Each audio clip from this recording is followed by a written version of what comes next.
నోరంతా సప్పబడిపోయింది. ఏం చేయాలో అర్థం కాలే. ఇంక షాప్‌కి పోయి ఒక అర్ధ కిలో మంచిగా బొక్కలు, లివర్ ఏపించుకొని మంచిగా మటన్ కొట్టించుకొని వచ్చుకున్నా. ఇంక ఇంటికి వచ్చినాక దాన్ని జల్దీ చేయనీకి ఫాస్ట్‌గా కడిగేసిన.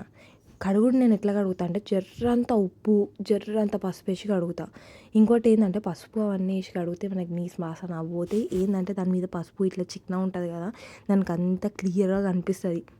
మనకి ఏది అవసరమో ఏది అవసరం లేదు. ఇంక అవసరం లేని దాని తోలు తీయాల చూడండి, అట్లా తీయాల. దాని తాట అట్లా తీసి ఇంక దానికి తోలు తీసినాక నొప్పులు ఉంటాయి కదా, ఇంక అల్లం ఎల్లిగడ్డ ఆ దగ్గరనిక కొంచెం పసుపు, కారం, ఉప్పు వేసి మంచిగా ఇట్లా కలపాల.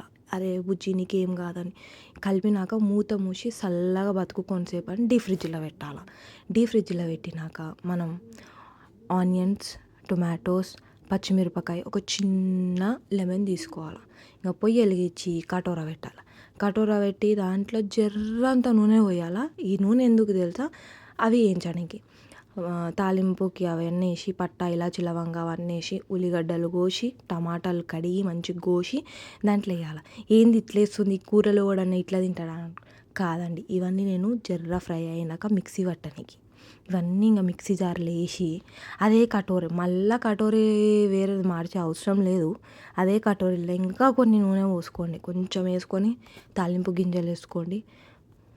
పచ్చిమిరపకాయలు ఉంటాయి కదా, అది మధ్యలో కత్తి పెట్టి చీరండి.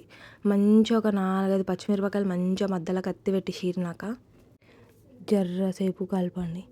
కలిపినాక దాంట్లో మళ్ళీ జర్ర అల్లం ఎల్లిగడ్డ పేస్ట్ వేయండి. వేసి మళ్ళీ కలుపుండ్రి అడగంటకుండా. కలిపి మనం ఇందాక చూపించిన టమాటో, ఉల్లిగడ్డ అవి మంచి మిక్సీ పేస్ట్ పట్టి దాంట్లో పోవాలి. ఏంటంటే ఆ పచ్చివాసన పోనీకి. పోయినాక దాంట్లో కొంచెం ఆ చల్లబడ్డ మటన్ని తెచ్చి దాంట్లో వేయాలి. దాంట్లో వేసి ఆ గిన్నెలో ఉన్న అడుగును పక్కన మొత్తం ఉంటుంది కదా, అదంతా నీళ్ళు పోసి నిన్ను వేస్ట్ చేసుకున్నాడు ఎందుకని దాంట్లో పోయాలి. పోసి ఆ మిక్సీ జార్ని కూడా మంచిగా ఇలా పెట్టుకొని పోసుకొని దాన్ని ఉడకబెట్టాలి. మంచిగా ముక్కు ఉడికినాక పైకి నూనె తేలినాక కొంచెం ఇట్లా మటన్ మసాలా, గరం మసాలా వేసి నిమ్మకాయ పిండి మళ్ళీ మూత పెట్టి మళ్ళీ మంచి ఇట్లా దమ్ కానియాల. దమ్ అవుతూ ఉంటుంది, మనకి చల్లగా వాసన వస్తూ ఉంటుంది దాంట్లోకి వెళ్ళి. ఇంకా పైన ఇట్లా నూనె తేలిందంటే ఇంకా అయిపోయినట్టే కథం మన కూర. ఇంకా అది అన్నంలో వేసుకొని 2 ఎల్లో గుడ్లు సోనాలు పెట్టుకొని లొట్టలు వేసుకుంటే తినాలి.